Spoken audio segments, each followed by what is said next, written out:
Os aliens construíram as pirâmides? Pouco provável, não acredito nisso. Olá, sou o professor Manuel e vamos ver como era a matemática do Egito. Vamos ter umas ideias aqui de como era essa matemática no Egito. Para isso, existem duas fontes primárias que estão principalmente, acho que nos papiros de Rin e no Museu de Moscou. Tem uma pedra onde tem inscrições de cálculos matemáticos de área. Então, para que eles usavam isso? O conhecimento que chegou para nós é que eles utilizavam a parte matemática para algo mais prático. Ah, professor, isso quer dizer que eles não tinham conhecimento teórico? Não. Eu quero dizer que o que sobreviveu foi mais essa parte prática. Eles podem sim ter tido muito conhecimento teórico e desenvolvido esse conhecimento teórico, mas o que sobreviveu e que nós temos provas é da parte prática. Para que eles utilizavam essa parte prática, professor? Eles calculavam área, volume de forma geométrica. O que é que eu quero dizer com isso? Olha só, eles pegavam e diziam, vamos cultivar essa terra. Essa terra tem 2 km por 1 km. Então, quantas plantas eu vou colocar ali? Qual é a área? Quanto esse negócio vai me dar? Se eu duplicar isso aí, quanto vai me dar também desse novo material? Se eu triplicar isso aí, a enchente vai acontecer? Quanto de área o rio vai tomar? Quanto ele vai destruir até que ele recue? Por quanto tempo ele vai recuar? Então, para calcular esse tempo de cheia, né, a ideia de quanto, até onde o rio vai invadir, para calcular como fazer aquelas pedras. Lembra que eles também calculavam perfeitamente os triângulos retângulos, a ideia da área do triângulo retângulo, do volume, eles calculavam aquilo ali também de forma perfeita. Olha, triângulo retângulo lembra o quê?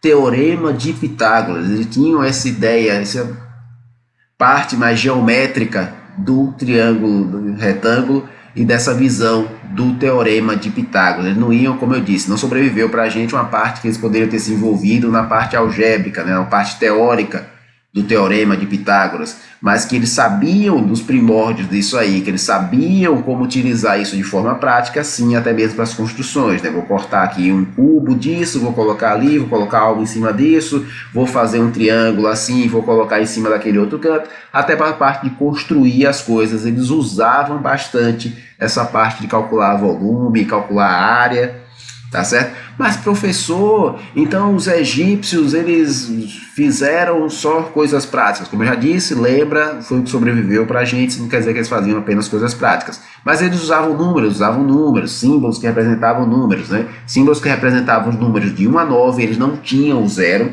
E símbolos que representavam potências de 10, ou seja, 10 era um símbolo, 100 era um outro símbolo, 1000 outro símbolo, 10.000 outro símbolo. Então eles praticavam isso aí. Símbolos que representavam de 1 a 9, não eram os números que a gente conhece hoje, os números que a gente conhece hoje e que a gente pratica aqui são indo-arábicos, e eles não tinham a ideia do zero. Diferente, lembra lá dos Vedas, lembra lá dos Maias, que antes deles, talvez na mesma época, ali, eles já faziam essa ideia do conceito e usavam e tinham um símbolo que representava o zero. Já uma civilização ali, ó, tá pertinho do Egito, na Mesopotâmia, eles usavam um sistema sextesimal, era 60 em 60, olha só que loucura, de 60 em 60. Deixa eu dar uma olhada aqui, só para confirmar isso aqui, para ver se eu não estou dizendo besteira, era isso mesmo daí. Então, eles também tinham essa ideia, já que eles eram agricultores também, eles faziam esse cálculo mais geométrico. Lembra que na Babilônia eles tinham conhecimento, né? A astronomia fazia parte importante deles. Tá? Eles tinham essa ideia de que os deuses vieram dali do céu e eles calculavam a coisa, então eles tentavam calcular ali para aquela estrela. Vou colocar ali um zigurate, né, que seria o, vamos dizer assim, o ponto de observação deles das estrelas, né, um telescópio, alguma coisa do gênero ali, mas o zigurate é apenas a construção da coisa. Então a gente tem aqui um planetário aqui na sementeira, então seria essa espécie de observatório para observar o céu. Então eles faziam esses cálculos exatamente para esse tipo de coisa.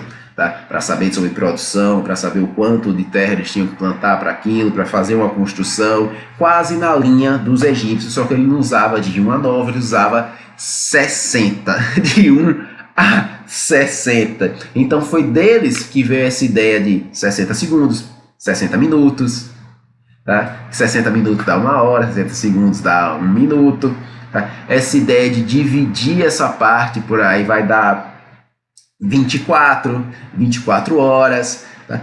Vieram tudo isso aí, essa ideia de tempo que nós temos hoje aí, de 60, 60, 24 por 7, 360 dias, veio já da civilização babilônica e dessa organização matemática deles de colocar números de 1 a 60, tá? Ele não era decimal, não era de 1 a 10, era de 1 a 60. Deixa eu dar outra olhadinha aqui. Eles resolviam equações quadráticas. Caramba, eu esqueci uma parte muito importante, quase que eu não falo aqui, tá certo?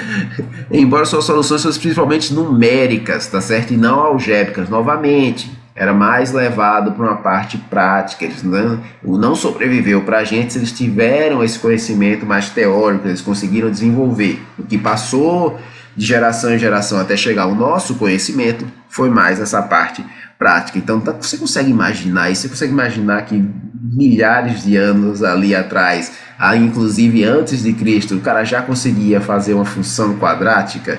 Você consegue imaginar o cara calculando um monte de coisa lá atrás? Então nós não podemos subestimar os nossos antepassados, nem a nossa história, nem a história da matemática. Eu acho importante sim nós conhecermos o que as civilizações, né, que são nossos antepassados, conheciam, o que elas faziam, se possível, como elas conseguiram chegar nesse tipo de conhecimento, né? Falta material para que a gente consiga descobrir como eles conseguiram deduzir isso, e que é bem interessante para a gente determinar, né?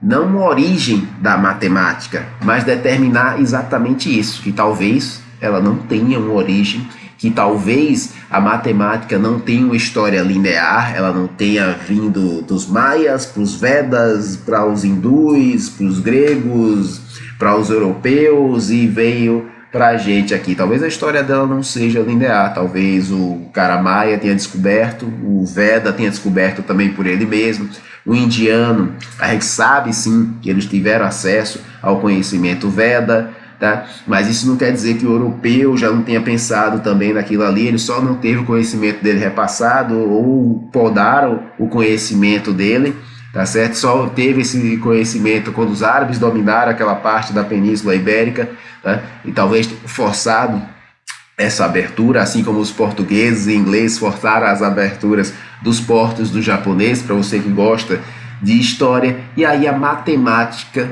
tem se descoberto, a história matemática tem se descoberto novamente, né? Ou talvez de uma forma de uma novidade, mas a matemática tem descoberto a sua história. Eu acho isso muito incrível, e você imaginar que um cara há milênios atrás tenha descoberto como ele calculava algo quadrático, né? Como calculava uma coisa que ia acabar numa raiz ou algo do gênero. Sou o professor Manuel, até a próxima.